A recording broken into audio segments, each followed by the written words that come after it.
What are the top 3 strategies for pricing your house when you're going to market? That's what we're talking about today, and we're starting right now.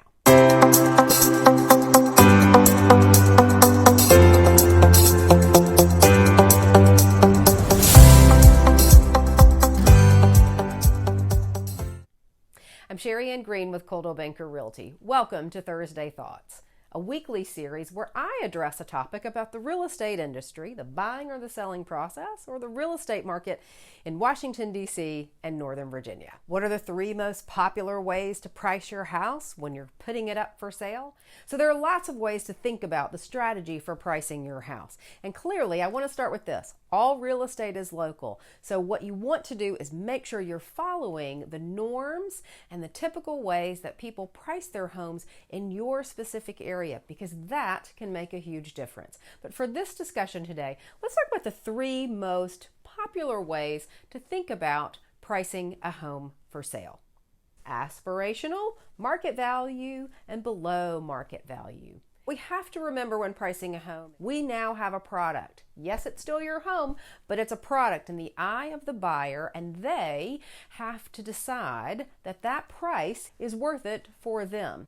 Let's start with aspirational pricing. That is sort of our pie in the sky, the what if, the dreamy price point you might want to put your house in, because you think it's worth that much. Typically, you take a look at the comps, what the neighborhood homes have sold for, and you price just above that.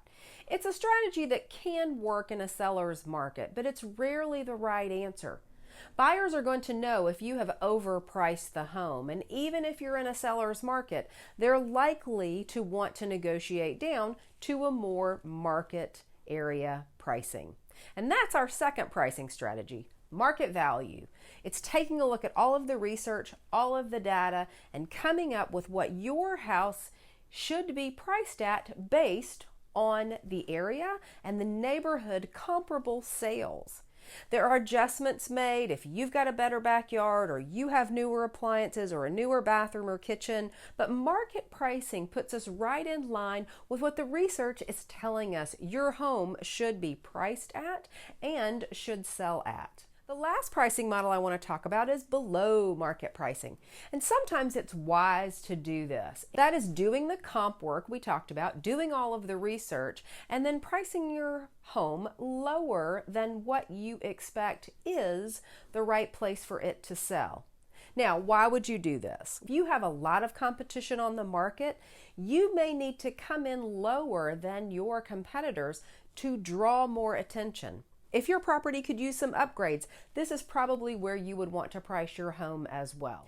Pricing below market value can also create multiple offers in certain neighborhoods and certain areas. It can drum up buyer demand, increase the traffic into your home, and cause the offers that you receive to ultimately be higher than where you have listed it.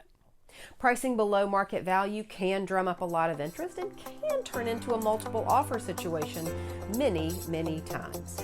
If you like this video, watch this one next. And while you're here, don't forget to subscribe.